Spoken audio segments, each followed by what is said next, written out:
Mix FM, music that makes you feel good. We are back for 2026 with the latest edition, the first edition of the Weekly Advertiser. Now, Lauren, before we left 2025, you ran down the hall and said, "Where's our chat, mate?" We didn't get to wrap it up. We didn't get to wrap up our chat, so I'm very glad you're in here. You've taken off the Band-Aid off the wound that I gave you because I don't know what I was doing. I think we were very busy. I think we were very busy. Very busy leading into Christmas last year. Yeah, so I didn't say goodbye, but goodbye and hello. How you going? Yeah, I'm well, thank you. How are you? Yeah, good. How was your holiday?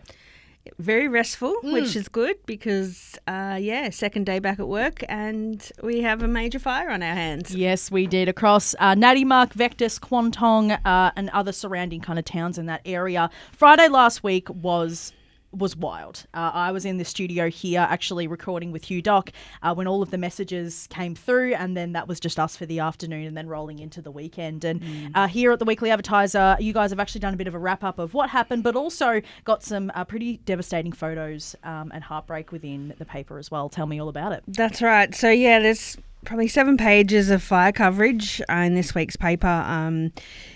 And we were able to get out to Nadimark and Kwantong on Monday.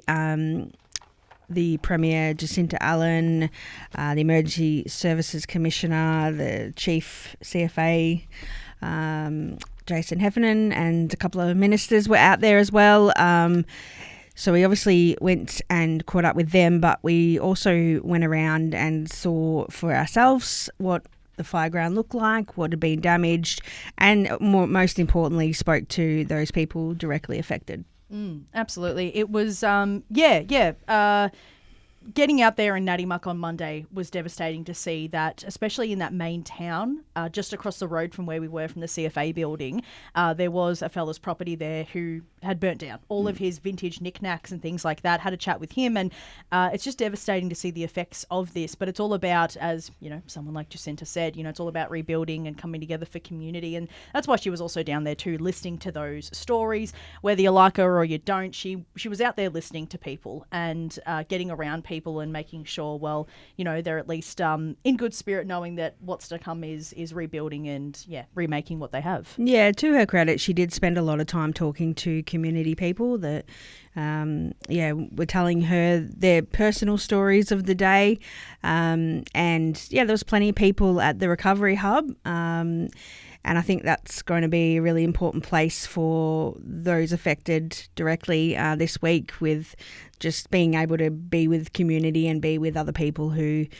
know what they're going through. That relief centre there has Grampians Community Health on board. One of my mates, Tegan, was there. She's been there for the last couple of days, just making sure people are okay, having chats, just, even just having a hug here and there, that kind of thing. And talking to other locals whose, family, their house might have burnt down, but theirs didn't. And, just about getting amongst each other in that town. That's right. And there's still spot fires and tree fires happening out there. So they've got crews patrolling all the time.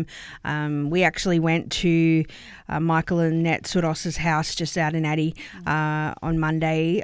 They've lost their home and they were kind enough to talk to us. But when we arrived there, underneath their shearing shed was smouldering. So Michael was busy with his private unit, and then a couple of CFA crews turned up to help out, put some water on it.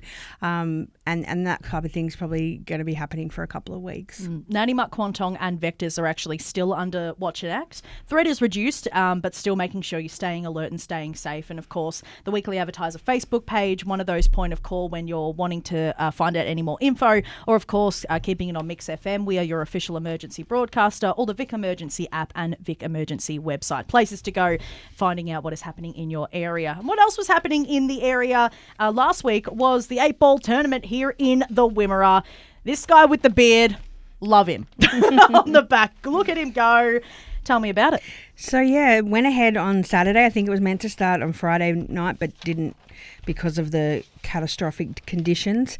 It's the second biggest 8-ball teams tournament in Australia. There was heaps of people there, and as well as having a great day of with their games, they also raised $1,500 for the CFA. So amazing. Good on them for Yeah. thinking of the CFA, particularly at this time. Big shout out to all our volunteers and people who worked on the fire here on Friday and continue to do so this week.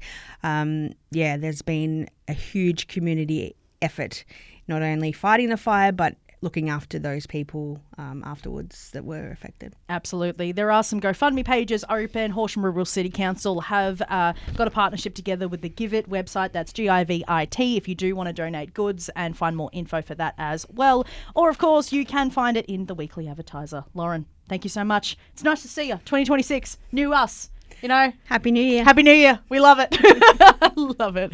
Keep it on Mix FM, more music that makes you feel good coming up.